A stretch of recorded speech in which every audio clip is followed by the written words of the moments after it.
पंखों से कुछ नहीं होता, हौसलों से उड़ान होती है। मंजिल उन्हीं को मिलती है जिनके सपनों में जान होती है। इन लाइनों को सही साबित करते हुए सर आइए। जन्मे जहाँ थे रघुपत जन्मी जहाँ थी सी। कभी प्यास को पानी पिलाया नहीं, बाद अमृत पिलाने से क्या फायदा। दरिया कवने करनवा भुलैलो ना हो, भुलैलो ना, सुनली की यहीं रहे। जय हिंद दोस्तों, स्वागत है आप सभी का प्रहरी न्यूज में। हम सौरभ सोशलिस्ट इस समय उपस्थित हैं जनपद जौनपुर में, बक्सा ब्लॉक के अंतर्गत प्राथमिक विद्यालय खुसऊपुर में, जहां पर एक शिक्षक हैं जो दोनों पैरों से विकलांग हैं, लेकिन उनका संघर्ष, उनकी जीवन की दास्तां आप लोगों को दिखाना चाहते हैं। कितना खूबसूरत बच्चों को शिक्षित करते हैं, उनके पढ़ाने की कैसी कला है। आइए आप लोगों को ले चलते हैं क्लास में और दिखाते हैं सर कैसे पढ़ाते हैं। सर ये कौन सी क्लास है, आप कब से यहाँ पर कार्यरत हैं? सर हम यहाँ पे 2020 में आए हैं। 2020 में आए। आप मतलब ये कौन सी कक्षा है? ये सर 3 और 4 है दोनों। अच्छा, 3 और 4 छुट्टी चले गए हैं, उनका कार्यभार मेरे को मिला है। अच्छा अच्छा सर, सबसे पहले आप अपना नाम बताएंगे। हमारा नाम सर ज्ञान प्रकाश यादव है जी। सहायक अध्यापक के पद पे। जी सर, आप जैसे संघर्षपूर्ण जीवन है, दोनों पैर जन्म से ही पोलियो? नहीं सर, जन्म के 1 साल बाद से सर हुआ। 1 साल बाद? कैसे कोई हादसा हुआ था या? नहीं सर, पोलियो के शिकार हुए जी। और उसी में पहले भी इतना अच्छी ट्रीटमेंट की व्यवस्था भी नहीं थी और लोग इतना जागरूक भी नहीं थे और पोलियो का अभियान भी उतना बढ़िया नहीं था, तो उसी में अपना सब कुछ चलता रहा। धीरे धीरे अपना जीवन बीतता गया, उसी में अपनी पढ़ाई लिखाई संघर्ष करते थे सर। और संघर्ष में सर बताएं क्या कि हम हाथ के सहारे चलते हैं। और हमारे घर से और जो विद्यालय गुलामगंज चौराहा है, प्राथमिक विद्यालय है, तो मैं जैसे आज यहाँ चलता हूँ सर, वैसे पढ़ने के लिए और कॉपी और बैग ले जाने में हमको समस्या थी जी। तो पन्ने फाड़ के ले जाता था पढ़ने के लिए। अच्छा, मतलब उस समय आप बैग दोनों पैर? हाथ सारे सर हम चलते हैं ना, हाथ और पैर दोनों जी। दोस्तों आप लोग देख सकते हैं, लोगों के पास दोनों हाथ दोनों पैर होने के बाद भी जिम्मेदारियों से भागते हैं। आज हम एक ऐसे सर से मिलवाते हैं जिनका दोनों पैर कार्य नहीं करता है, लेकिन इनका हौसला इतना मजबूत और अटूट है कि बचपन में इन्होंने इतना संघर्ष झेला। विद्यालय जाते वक्त बैग तक नहीं ले जा पाते थे, पन्नी को फाड़ कर ले जाते थे। बेहतरीन शिक्षा ग्रहण किए और आज इन होनहार जो बच्चों को शिक्षित कर रहे हैं, जो कल के भविष्य होंगे। तो सर अपनी दास्ता बता रहे हैं, उसी के में बातचीत कर रहे हैं। तो सर उसी से सहारे से अपना जो नोट करते थे, तो नोट करके फिर आते थे, फिर जिसमें होमवर्क रहता था फिर हल करते थे, फिर दूसरा पन्ना फिर फाड़ते थे, फिर ले जाते थे। ऐसे ऐसे 5 तक पढ़ाई हुई जी। तो फिर 6वीं में छोटा भाई, थोड़े बड़े भाई जो थे वो सब भी सहयोग करने लगे, तो बैग वो जाने लगे, बुक भी बढ़ गई थी और निशान पढ़ने काम हो नहीं पाता था, तब ले जाके पहुँचवाते थे जी। फिर छुट्टी होती थी तो फिर बैग ले जाते थे जी। बहुत संघर्षपूर्ण रहा है सर जीवन। उसके बाद जब आप उच्च शिक्षा में गए होंगे, ये तो बचपन का दौर रह गया। ऐसे दौर में आपका परिवार आपको कितना कोऑपरेट करता था? जब लोग कहते हैं कि मतलब ये तो शरीर से गड़बड़ है, कुछ कर नहीं पाएंगे, इनको क्या पढ़ाना, तो आपके परिवार का कैसा सहयोग रहा आपके साथ?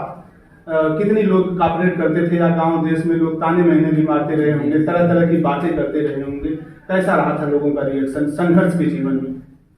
उस समय सर जो ताने माने था, लोग अशिक्षित थे, लेकिन जो पद था सर बहुत चुभता था और इतना सभ्य भाषा का प्रयोग होता था कि हम सब बयान नहीं कर सकते। और मान लीजिए बच्चे तो जो साथ में पढ़ते थे वो तो कुछ बोल देते थे, भाई उन तो बच्चे थे, लेकिन गार्जियन, रान पड़ोसी और जो थे सर वो भी बहुत सताए थे। और यहाँ तक बच्चे सर 7-8 में पहुंचे तो कुछ बच्चे ऐसे थे कि हमको मारते भी थे, काफी देते थे कि हमारा कंप्लीट कर लेगा ये जो भी सब्जेक्ट होता था। दोस्तों बड़ी ही दर्द भरी पीड़ा है सर की, और अगर इनका दोनों पैर गड़बड़ है तो इनमें इनका कोई कसूर नहीं है, यह प्रकृति की देन है। तो आप लोगों से गुजारिश करना चाहूंगा, आपके अड़ोस पड़ोस बगल में या रहने वाला कोई भी एक ऐसा शख्स हो जो किसी भी अंग से अपाहिज हो या दिव्यांग हो, कम से कम आप उसको समर्थन नहीं कर सकते हो तो डिमोटिवेट न करें। सर ने अच्छी शिक्षा ग्रहण की और आज बच्चों को शिक्षित कर रहे हैं। ये बहुत ताने मैंने सुने, लेकिन अपनी शिक्षा को निरंतर जारी रखें, जिसका नतीजा रहा कि आज एक अच्छे पद पर है और उन सारे ताने मेहनों का जवाब इन्होंने अपनी सफलता से दिया। क्योंकि दुनिया संघर्ष नहीं देखती है दोस्तों, सफलता हर लोग देखना चाहते हैं। क्यों सर, गलत कह रहे हैं? नहीं सही सर कर रहे हैं। उसी के सर हम अपना विकलांगता को कमजोरी न समझ के सर जी, इसको हम अपने को औजार बनाया जी, मजबूती, ताकत, इसको ताकत लिए जी। और 8 तक सर ऐसे पढ़े, 8 व 9th में तब हमको ट्राईसाइकिल मिल गई जी। तो मैं लाला बाजार में विद्यालय है सौरतेसी इंटर कॉलेज मसीदा जी, वहाँ से 12th तक सर पास किया और सब ऑल डिग्री फर्स्ट क्लास जी। उसके बाद फिर वहाँ से सर बीए में लिखा है पीडी कॉलेज, घर से ट्राईसाइकिल चला के जाते थे और वो चला के आते थे जी। आप ग्रेजुएशन टीडी कॉलेज से किए? ग्रेजुएशन है, पोस्ट ग्रेजुएशन है सर। उसके बाद फिर बीएड किए कुटिक पीजी कॉलेज चक्के जी। वहाँ से उसके बाद फिर बीटीसी भी किए जी। और तब से वैकेंसी आ गई सर, अब पहले बैच में सिलेक्शन भी हो गया जी। सर आप लगभग 69,000 शिक्षक भर्ती में हुए थे? जी सर जी, 69,500 सर जो वो लिखित परीक्षा हुई थी? लिखित, हाँ, टेट सुपर टेट। जी जी। तो सर की संघर्ष जीवन भरी दास्ता, जो संघर्ष की इनकी जीवन भरी दास्ता है, बहुत ही संघर्षपूर्ण है। तो सर हम आपसे थोड़ा चाहेंगे, कष्ट तो होगा आपको, लेकिन थोड़ा से हमारे दर्शकों को अपने चलकर दिखा देंगे तो लोग इससे प्रेरणा लेंगे और जो लोग डिमोटिवेट होते हैं उनको सीख मिलेगी कि इतना संघर्ष के बावजूद इन्होंने अपना हौसला इतना मजबूत रखा है।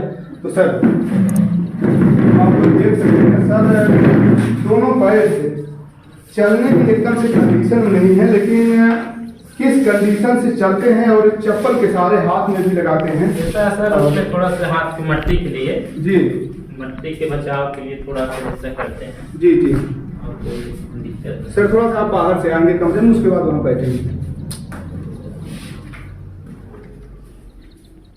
देख सकते हैं दोस्तों, सर इस तरीके से इतना संघर्ष करने के बाद बच्चों को शिक्षित कर रहे हैं। प्रेरणा मिलनी चाहिए, सीख मिलनी चाहिए, आप लोगों को सीख लेनी चाहिए।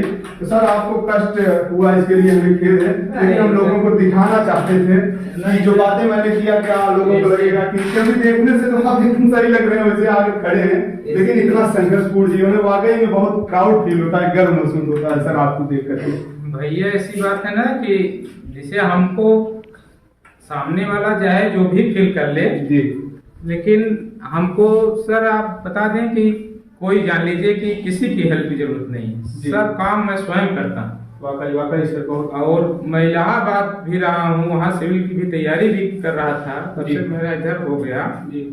और वहाँ मैं अपना हाथ से खाना पीना बनाता था और 65-66 सीढ़ियाँ sir GS world coaching class थी जी, सिविल की, वहाँ मैं करता था तो इतनी सीढ़ी में चढ़ता था फिर उतरता था, जैसे चल रहा हूँ ऐसे वहाँ चलता था जी। और 500-500 700 बच्चों की मैच रहती थी जी, लेकिन चला जाता था, चला आता था। कभी काल अनजान में कोई भाई बहन का पैर हाथ में पड़ जाता था बस, और कोई दिक्कत नहीं होती थी, दब जाता था, लेकिन उसके लिए भाई उनको भी कष्ट होता था, लेकिन अब भाई ऊपर वाले तो था है, लेकिन कोई सब दिक्कत नहीं। देख रहे हैं दोस्तों, इतनी समस्याओं के बावजूद भी सर कह रहे हैं कि बहरहाल कोई दिक्कत नहीं है, कुदरत को जो मंजूर था वो हमारे साथ हुआ, लेकिन मैं इन नवनिहालों को इतनी अच्छी शिक्षा दूंगा कि ये भी आगे चल के सफल होंगे। और सर आज कौन सा सब्जेक्ट आप पढ़ा रहे हैं? आज सर हिंदी पढ़ाए हैं और सुबह वाले बैच में मैथ था जी। तो कुछ बच्चों से बातचीत हम करना चाहेंगे, कर सकते हैं? कर लें सर, कर लें, कोई बात नहीं। क्या नाम है बच्चा आपका? बैठे रहो, बैठे रहो। क्या नाम है? थोड़ा थोड़ा तेज बोलो। वर्षा पाल। सर क्या पढ़ाते हैं? मैथ पढ़ाते हैं। इतनी टाइम हिंदी पढ़ा रहे हैं, ये तो हिंदी बुक नहीं है। नहीं सर, अभी जैसे आए तब से आप ही लोग आए। किस क्लास पढ़ती हैं? 4। सर पढ़ाते हैं? हाँ? पढ़ाओ तुम, बखावत सही में? और सर लोग सभी लोग पढ़ाते हैं? जोड़ से बोला। मिड डे मील भोजन वोजन मिलता है? क्या नाम है आपका? दीपांजलि यादव के किस क्लास में पढ़ती हैं? 5 में। क्या सुनाएंगे बेटा? गाना। सुनाओ। कभी प्यास को पानी पिलाया नहीं, बाद अमृत पिलाने से क्या फायदा। कभी गिरते हुए को उठाया नहीं, बाद आंसू बहाने से क्या फायदा। मैं तो मंदिर गई, पूजा आरती की, पूजा करते हुए मन में ख्याल आ गया। कभी माँ बाप की सेवा की ही नहीं, बाद पूजा कराने से क्या फायदा। मैं तो नहाने हरिद्वार काशी गई, गंगा नहाते हुए मन में ख्याल आ गया। तन को धोया मगर मन को धोया नहीं, बाद गंगा नहाने से क्या फायदा। बहुत बहुत बहुत प्रतिभा हमारे आपके समाज में, हमारे आपके गांव में एक छोटी सी बच्ची बहुत ही प्यारा गीत सुनाई। और कोई कुछ सुनाना चाहेगा? दादा सुनाओ तुम्हें। कौन? क्या नाम है बेटा आपका? राधा तिवारी। किस क्लास में पढ़ती है बेटा? 4 क्लास में। राधा क्या सुनाएंगे आप? गाना सुनाओ।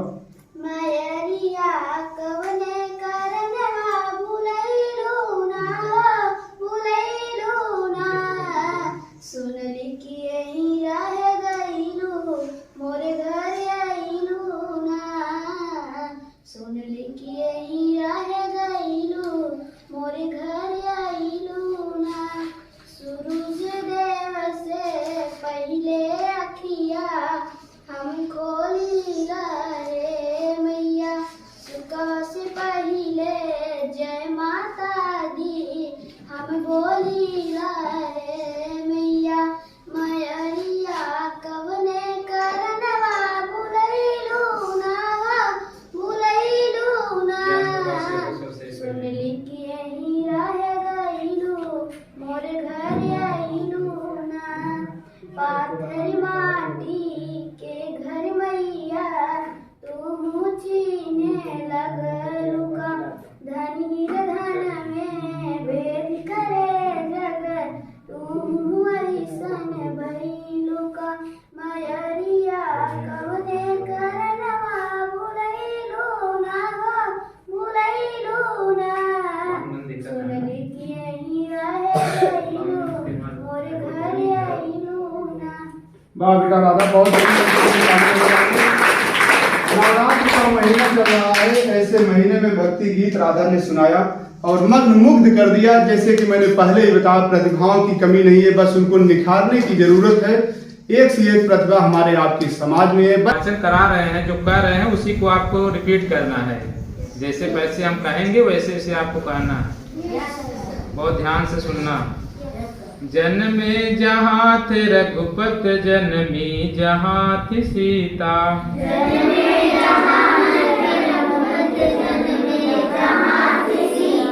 श्री कृष्ण ने सुनाई बंसी पुनीत गीता। श्री कृष्ण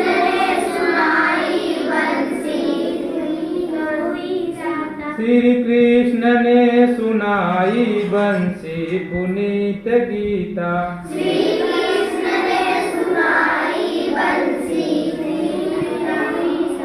हे जन्म भूमि भारत, हे कर्म भूमि भारत।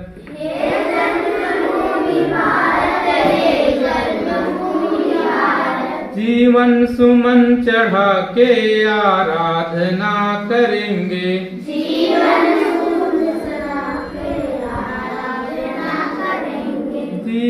सुमन चढ़ा के आराधना करेंगे।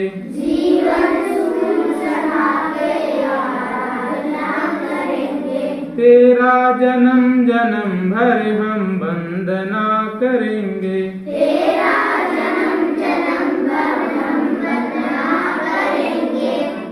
श्री कृष्ण ने सुनाई बंसी गीत गीता।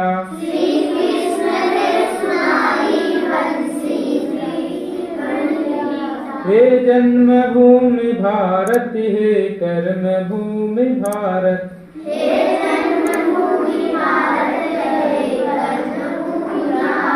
जन्मे जहाँ थे रघुपत, जन्मी जहाँ थी सीता।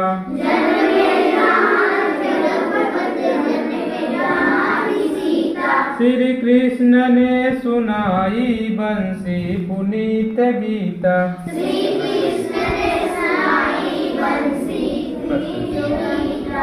बहुत खूबसूरत सर, आपने गायन विधि के माध्यम से भक्ति गीत सुनाया, बहुत अच्छा लगा सर।